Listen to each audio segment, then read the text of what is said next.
yang terhormat Bapak Ibu Dewan Juri dan rekan-rekan debat.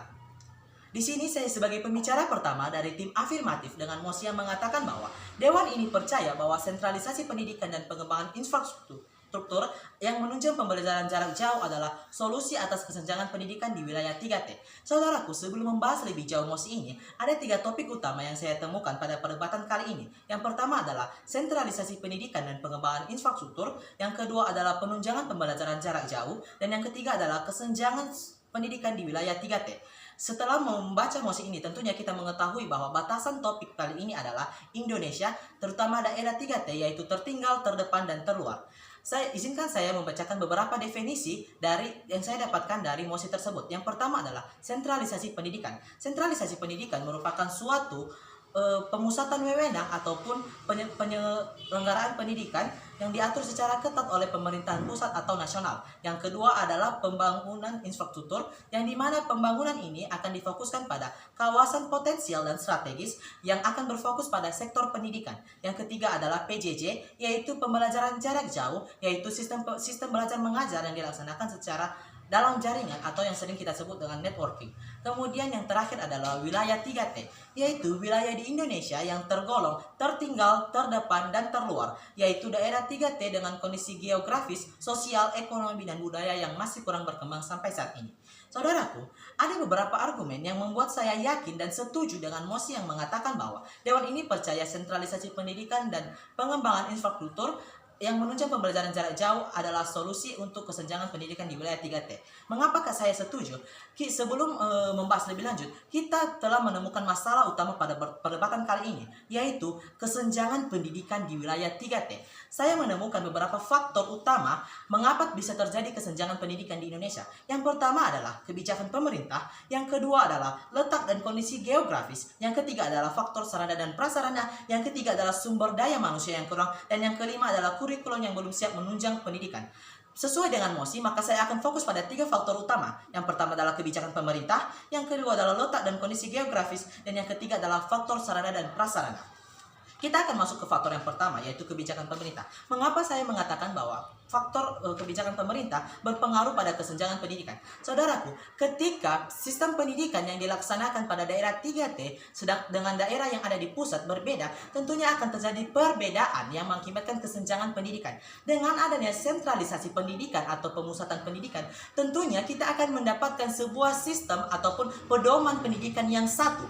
Kemudian ketika kita mendapatkan pedoman yang satu, kita memungkinkan untuk mendapatkan kesamarataan terhadap sistem pendidikan yang terjadi di pusat maupun di daerah-daerah.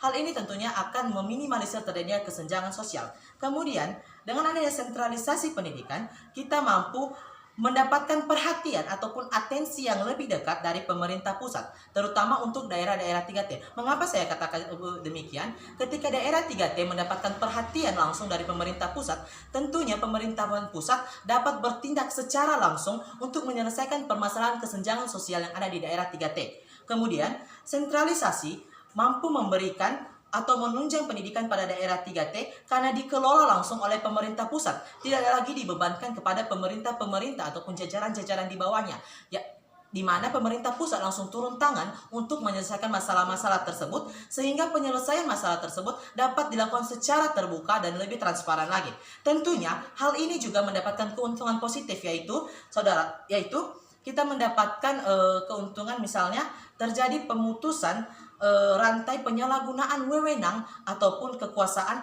dalam pengembangan daerah 3T, misalnya seperti korupsi dan lain sebagainya. Kemudian kita akan lanjut ke faktor yang kedua, yaitu letak dan kondisi geografis. Kita mengetahui bahwa Indonesia adalah negara kepulauan yang dimana memiliki letak geografis yang berbeda-beda. Ada daerah pegunungan, daerah pesisir lautan, daerah rawa, dan lain sebagainya. Tentunya perbedaan letak geografis ini juga menjadi faktor utama terjadinya kesenjangan sosial.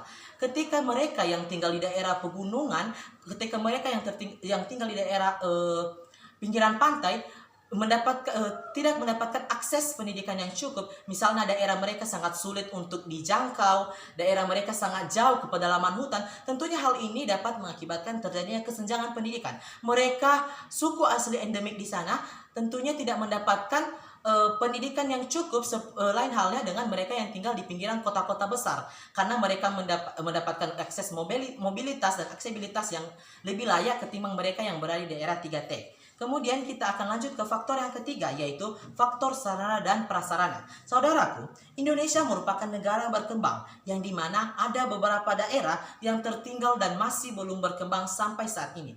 Hal ini akan menjadi hal yang sangat berpengaruh pada sistem pendidikan, terutama pembangunan infrastruktur dan fasilitas pendidikan. Mengapa saya katakan demikian? Beberapa daerah ini sayangnya sangat belum lagi mendapatkan akses ataupun fasilitas pendidikan yang layak untuk dapat mendapatkan pendidikan yang lebih layak ketimbang dan sama rata dengan daerah-daerah lain yang berada di perkotaan. Mengapa saya katakan demikian? Ada 3 daerah yang saya jadikan contoh dan pada kenyataannya masih sampai saat ini belum mendapatkan akses pendidikan yang layak. Yang pertama adalah Kabupaten Nia Selatan, yang dimana terletak di Sumatera Utara, yang dimana daerah ini sampai sekarang belum mendapatkan fasilitas pendidikan yang memadai. Beberapa kampung-kampung masih belum dijamah oleh internet bahkan listrik. Hal ini tentunya akan mengakibatkan mereka tidak mendapatkan akses pendidikan, terutama jika kita katakan mereka akan melakukan pembelajaran jarak jauh. Hal ini adalah hal yang mustahil untuk mereka lakukan.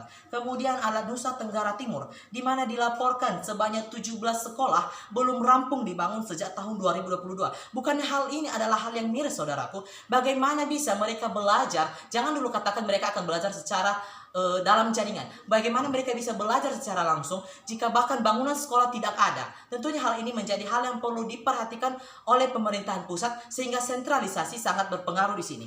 Kemudian ada di Papua, di mana pada tahun 2012 dilaporkan ada 70 kampung yang belum memiliki sekolah dasar, dengan sekolah dasar, belum lagi tingkatan selanjutnya. Ya, ini terjadi di Kampung Atik, distrik Manyamur di Mapi.